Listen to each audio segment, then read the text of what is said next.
Okay. Cool.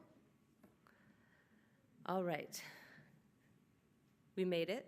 This is the last one. Not only like a tough act to follow, but about 6 tough acts to follow, but I'm going to bring us home. So today I'm going to be talking about a project that I've done that is intended to create some belongingness, so it ties in really nicely to what Dua was talking about. I'll be talking specifically about the trans community here at Rutgers and within higher education, and this is indeed a call to action. I'm talking about building a lifeline for trans students, and so there is no hyperbole in the title to this. Let's see if I can do this. Yes, okay, cool. So we'll start off with a little bit about me, why you should trust me, besides the fact that I have a very trustworthy vest on today. We'll do a little bit of a reflection, check in with who you are. I'm gonna review the literature and tell you a little bit about the problem that I've identified, and I have a proposed solution and an invitation to join me. So first, about me. So I have a few roles here at Rutgers. My main 9 to 5 is that I work at CAPS. I have the privilege of running the Next Step program, and we are sort of an intensive outpatient program, but within the counseling center, and so we are a group-based program.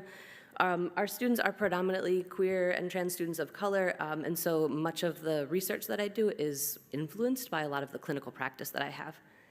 I also sit on the the Collegiate Gender Affirming Care Coalition. So this is a multidisciplinary coalition that was actually started by a medical professional in the Big Ten.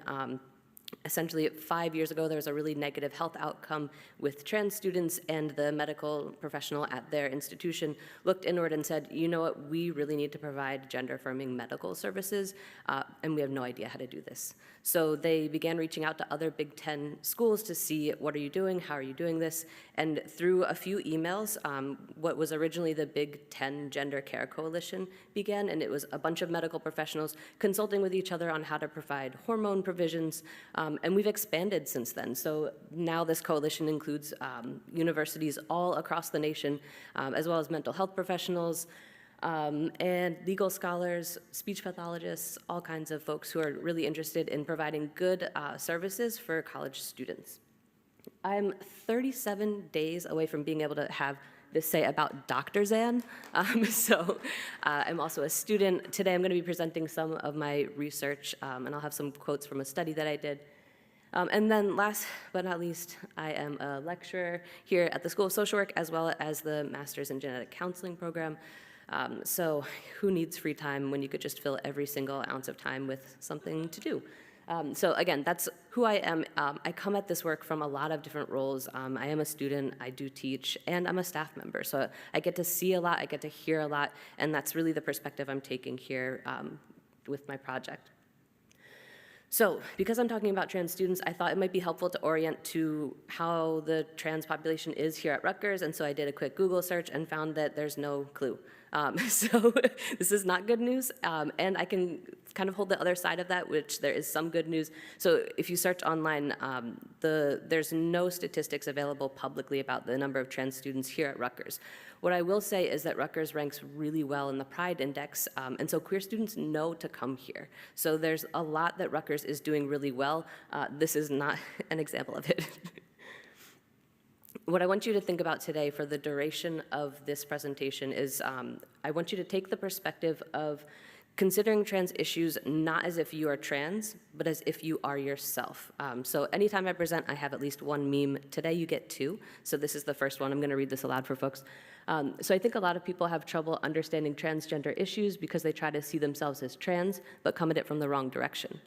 So for example, a cis woman tries to understand transness by going, what if I felt like or wanted to be a man, when she should be approaching it as, what if I, a woman, was so easily mistaken for a man that I had to pretend to be one?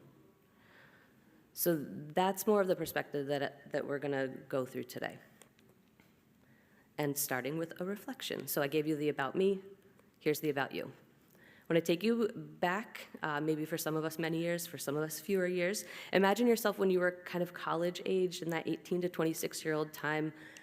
Think of who you were, what were your values, who were you spending time with, what was the fashion like, were you high rise, low rise, were the bell bottoms in, what device did you listen to your music on? And who had the most influence over you? Who were the people who you were really trying to make proud? Who were the people who could really influence what you were doing and who you were spending time with?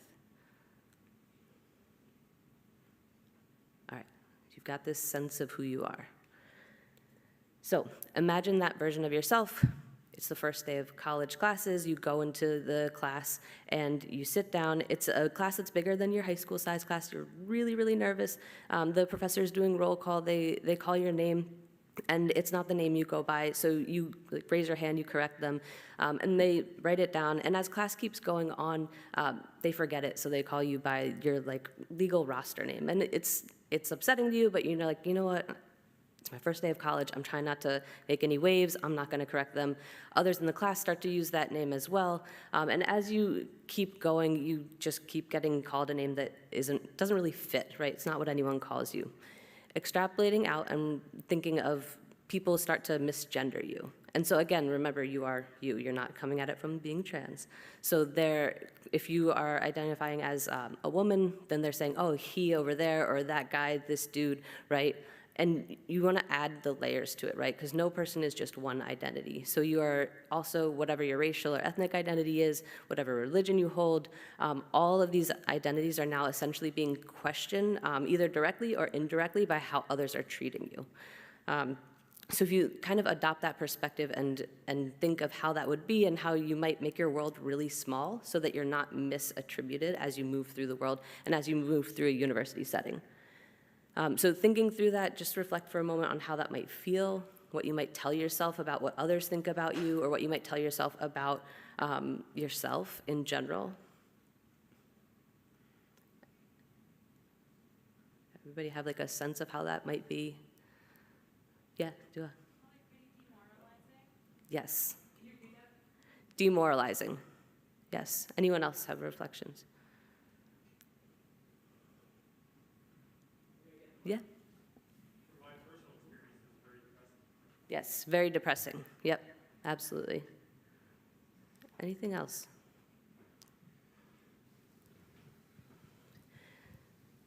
So y'all are, yeah. Thank you. Isolating? Absolutely, really isolating. Especially because when you think about, right, you don't want others to perceive you, you don't want to be misgendered, so you're gonna really spend time with very few people. Like an imposter? Mm-hmm. Yeah. And again, thinking of intersectionality, if you are a Latina woman and everyone is not understanding you that way, you're going to feel like an imposter, and yet you have a lot of pride in your culture, and in your religion, and all of these other identities. Okay. So essentially, I'll go through this, and the main takeaway is that trans people get the message that they shouldn't exist. Who you are and how you are is not okay. It's not necessarily that you've been called the wrong name just once or you've been misgendered. It's that it's in the context of also this 527 anti-trans legislation. It's in the context of not having access to medical services that are really life-saving. Maybe there's family rejection, different spiritual aspects that you're not being accepted in. And so all of these things really weigh on you in the day-to-day. So how does this show up in higher ed?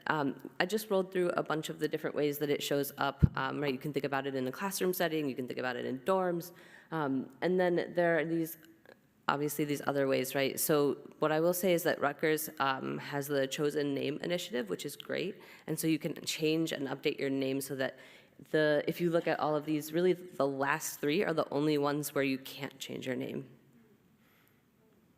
which is great, right? Because Rutgers does a pretty good job. So in terms of what the literature says, this is from studies that go back about 20 years. Sorry, I just need to take a quick break. Forgot my water. All right, so again, I rolled through that example. These are from studies from about 20 years ago. And again, they show that being dead named across the university setting is really common and that leads to really negative health outcomes for trans students. And just as a primer, being dead named is when you are called a name that you no longer go by. So this is a quote from a study that I did last spring, where one of the participants shared that it feels much different when you explicitly tell somebody This is my identity, and then they disregard it. Okay. All right, cool. Thank you. And thank you all so much. Now I have a lounging setup, so we're going to keep moving forward. So as I mentioned, this is from a trans student who described what it was like when they disclosed their trans identity, and then the university professional still continued to misgender them. So this next study really describes the experiences of non-binary students on a university campus, and the findings of the study was that discrimination and violence among non-binary students specifically was significantly higher than their cisgender counterparts. When you look more specifically at times of transition, so when students were undergoing social, legal, or medical transitions, they were at risk for really significant rates of bullying, social exclusion, physical and sexual violence. And again, this is a pretty recent study that was done on a college campus. And this is a quote from a participant who, again, he disclosed his trans status and that he was dating a trans woman, and was met with a lot of really harsh stigma and bias that was rooted in all kinds of transphobia, homophobia, and racism. And this is what he said it felt like. He said he realized, damn, this isn't safe. This isn't safe at all. And so, again, like there's just countless article after article that really reiterates the fact that dead naming, misgendering, or an inability or unwillingness to affirm a person's gender is linked to increased rates of depression, anxiety, substance use, and suicidality. And this is a quote from a participant who described that sometimes she would disclose that she was trans, sometimes she wouldn't. Anytime that she would speak with this particular person who, again, was a university professional and would describe her queerness, she said she felt like she could sense the person panicking. And she was like, why am I making you panic? So the rates of suicidality among the trans population are really, really devastatingly high. This is linked back to a lack of social acceptance, having an environment that's pervasively invalidating, transphobic, and the suicidality rate is about 9 times higher among trans folks as opposed to the general population of cisgender people. And this, again, this research is cited over and over again. The rates vary between 40 to 50%. Some of the more recent national data has it closer to 50%. And this is for rates of suicide attempts over a lifetime. So again, it's really devastating research that we have here. And this is a quote from an article that was published just last year saying, I'm sick of fighting for the right to exist as myself, so then I think, why bother? Getting a little bit into some better news and good news here is that so again, the research finds that when LGBTQ plus people have access to affirming homes, communities, events, and spaces, that's linked to decreased rates of suicide attempts. So that's really big. And like I said, Rutgers is actually doing a pretty good job of this. So the Rutgers community is able to really contribute to decreased rates of suicidality. And affirming gender identity is also linked to decreased rates of suicidality. This comes from the most recent Trevor Project. And this is a quote, this is actually something I've heard from more than one student who I've worked with. I will often be working with trans students and they'll cite back to me like, hey, it's 50-50 if I make it or not. So this is something, these statistics are really well known within the community, and it becomes kind of just tossed around, and not in a way that like is insignificant, but more so like this is a devastating impact on our community. And when asked what the community wants, big surprise, they're looking for general support, acceptance, more understanding in gender identity, more understanding in sexual orientation, as well as pronouns. Okay, so this is where we kind of are, where I want to know, what does this mean for us, right? We're all at Rutgers University. We're part of this beloved community. We want to be able to make a difference. And Rutgers, like I've been saying, it has a lot of like the good bone structure in place. Like the policies here are really good for affirming gender. we'd have some work to do because the policies being there does not change the fact that us as staff and faculty need to be able to actually put the wheels in motion. So my proposed solution is I built a website, and if we can navigate over there, I'll show you a few of the things that I think can be really helpful. So this is the faculty and staff page. This website is designed for a multitude of reasons. For the purpose of today, really this is the toolkit that, that derived from the R2P project. So the goal is really to create belongingness. And so yes, thank you. If you can keep scrolling, on your own time, please do check all of this out. I've got information on why you should care about this. And we can keep going. Information on inclusive language guidelines. Lots of these links link to SJE, which is great. They're doing phenomenal work here. And I've got more shout outs for them later. We can keep going. We'll go all the way down to the classroom tips. I just want to highlight a few things that people can begin to use immediately, especially if you're an instructor. Here we go. So you can take a look at these, and it goes through some different helpful things in terms of introductions, ways you can kind of signal inclusion to your students. But I want to highlight the classroom survey. So if you were to click that box, I think, yeah, you've already got it there. Perfect. So this classroom inclusion survey is something that anytime I teach a course, I give this out via Qualtrics. And it asks students what name you want, what name they want to be called, what pronouns they want to use, if ever there are circumstances that you should use a different name or different pronouns. And then notably, if you go to the bottom 2 questions, yeah.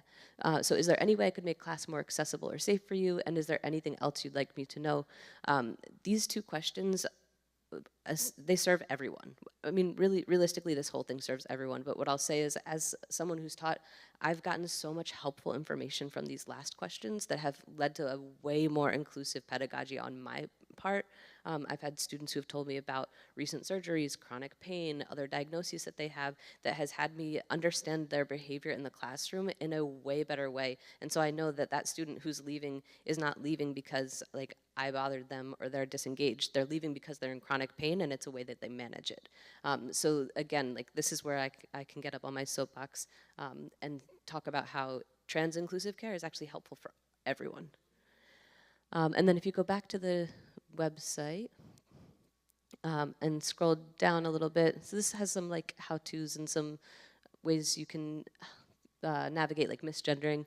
And then I have the frequently asked questions. So we won't do this here, but if you were to click that transgender history, you'd see that trans people have always existed. And you can even like trace back to the many, many generations of trans people who've been here for forever. Oh, and then, so the biology of gender, this is a fun one that I want to show. Yep, perfect. So oftentimes a common thing that trans people will hear is like, oh, well, there are only 2 sexes, so why is that? Why are you trying to create this 3rd category? Biology does this, biology does that.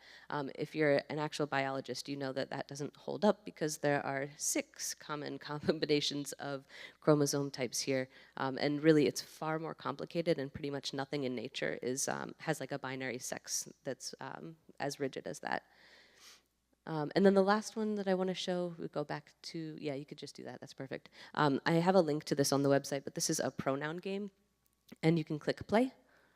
So if you struggle with using someone's pronouns, you don't need to practice on humans, you can practice online.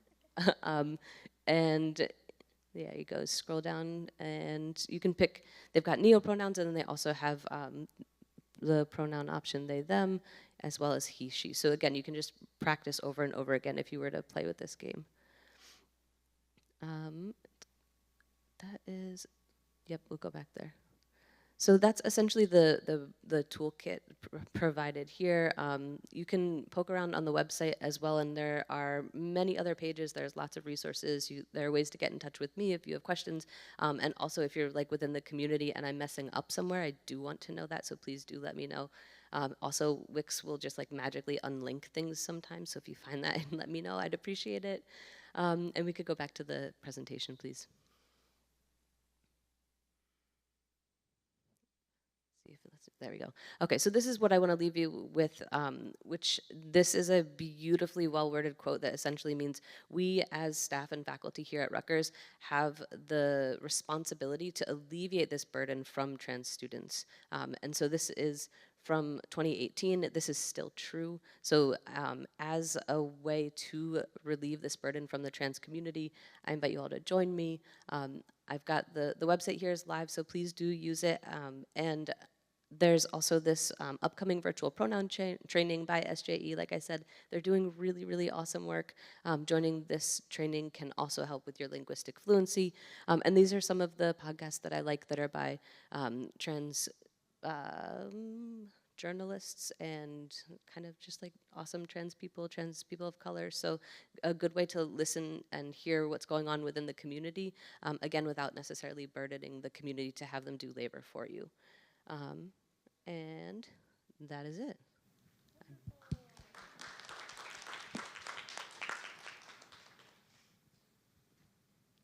Any questions or comments? No. Because nobody online can hear you when you do that. I apologize. That's okay. Can you clarify what SJE stands for? Yes. The Center for Social Justice and Education for LGBTQ+ community. That was good. Thank you. That was good. That was good.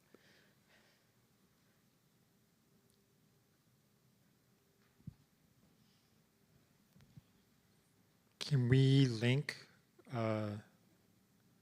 this website on other websites at Rutgers? Is it okay to be that public with it? I wanna I'm make good. sure. Yeah, I'm fine with that. Okay, because I, as the Associate Dean of DEI for SEBS, I would want to link to this page Yeah. on my page. Yeah, I want to make I sure would love that's that. okay. Yeah. Okay. Yeah, that'd be awesome. We would love that. We would all love that.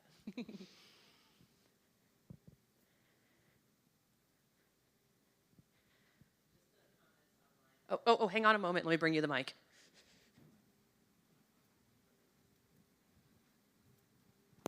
I just wanted to share that our attendees online said they really appreciated this, and thank you.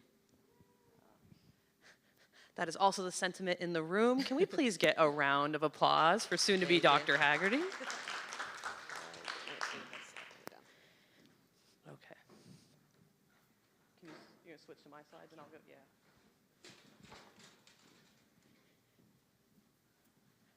You did it.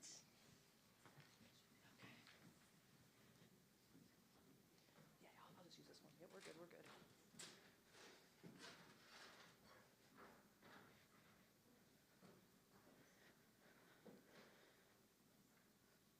I'm ready when you're ready. All right, thanks, Randy. I'm really excited that the podium was moved away so you can get the full dress, folks, in the crowd today, so thank you for that. Thank you so much for keeping the energy up. Thank you all for being here. Just a couple of, I'm gonna close this up. We're gonna get the slides up in a moment. I don't have the clicker, so you're gonna have to advance for me. Thanks, everyone.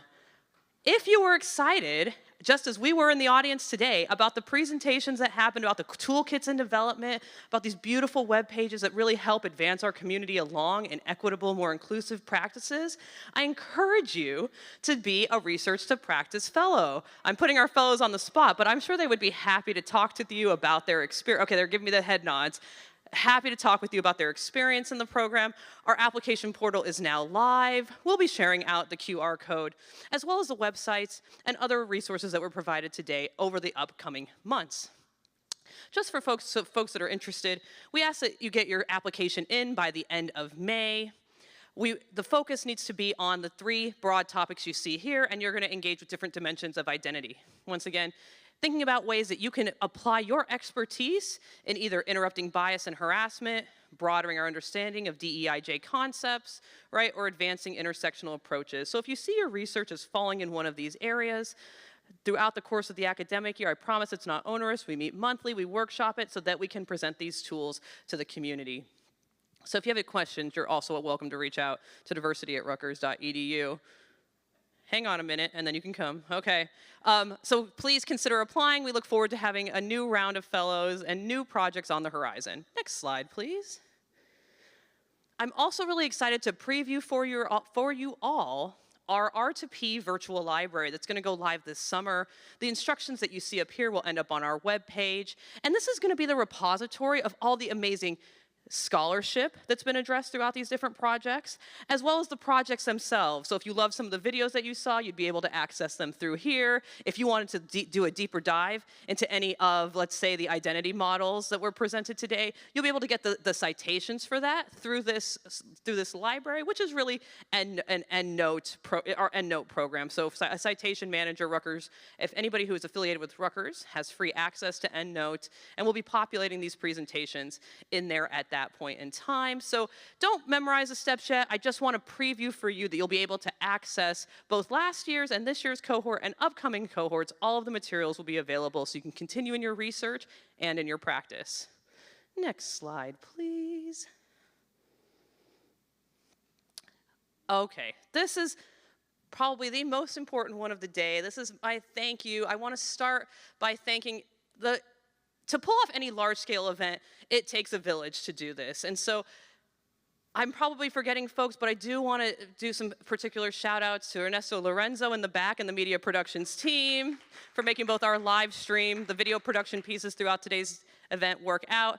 Edgardo Acevedo, who's probably still in the hallway running around making all the logistical pieces. Our admin core is the absolute best. So, which includes Andrea Pereira, who's also working at our registration table, the TCC graduate assistant, Lamisa Dewan, Kaylin Badavano for holding it down on the Zoom moderation in the back throughout today. You know this work couldn't be done without the fellows. So a special thank you to all of you. You can clap them up, it's all good. We are so grateful for your ongoing commitment to this work, for your commitment to one another. I feel like a proud parent in this moment watching, but I don't want to be infantilizing. I'm just saying to have been with you on this journey, to see these projects come to fruition, has really been a joy for me, and I'm so glad that our community gets to experience this now. I also want to thank Evie Duvet and Marcus Ruiz in ARCOM, who have been working with our team to help us gain some of those media skills. Bernice again for her wonderful cart services today. I already said media productions. Joel Plummer, who is our photographer. Of course, our student centers team, who put up with me and make magic happen throughout the course of live productions. And a special thank you to all of you, those in the room today who have been with us all day. I really appreciate your commitment to being with us today. Now I can turn the floor over. There seems to be some final announcements from the team. Yes, and biggest of all, Crystal, Dr. Bealey, we want to thank you. So on behalf of this cohort, we want to say thank you, thank you, thank you, thank you. Thank you for your words of encouragement. Thank you for seeing this big vision. Really, you took each of us and actually said, no, I want to push you further. I want you to shine. I want you to have this platform. And you transformed each of our projects just with being you. So thank you for seeing that. Thank you for seeing this vision. And thank you for just allowing us to be the best versions of ourselves during this year. And thank you for the food. Thank you so much for the thoughtful meals, because you understand that we have to bring our whole selves to these meetings and to these sessions. So you were very thoughtful and intentional with making sure that we had this safe space to really be the best versions of ourselves. And thank you just for setting off this trajectory where we can continue to share so much more. You've really created this ripple effect with this program and with inviting us to this cohort. And I just want to say thank you for all the change and all the benefits and everything else that's to come, because it started just with you giving us a chance. So thank you so much for that. Oh my gosh, thank you all. That's She said it all. Oh my gosh. Thank you. I don't know if you want to turn that off at some point, but Thank you, Crystal. thank you. Oh my gosh, you totally all caught me off guard with this. You I'm know so that, glad. right? We actually did it. We surprised her. Okay, who hasn't? We're wrapping it up. Thanks, everyone. We hope you have the great rest of your day. Appreciate you being with us and looking forward to more continued conversation.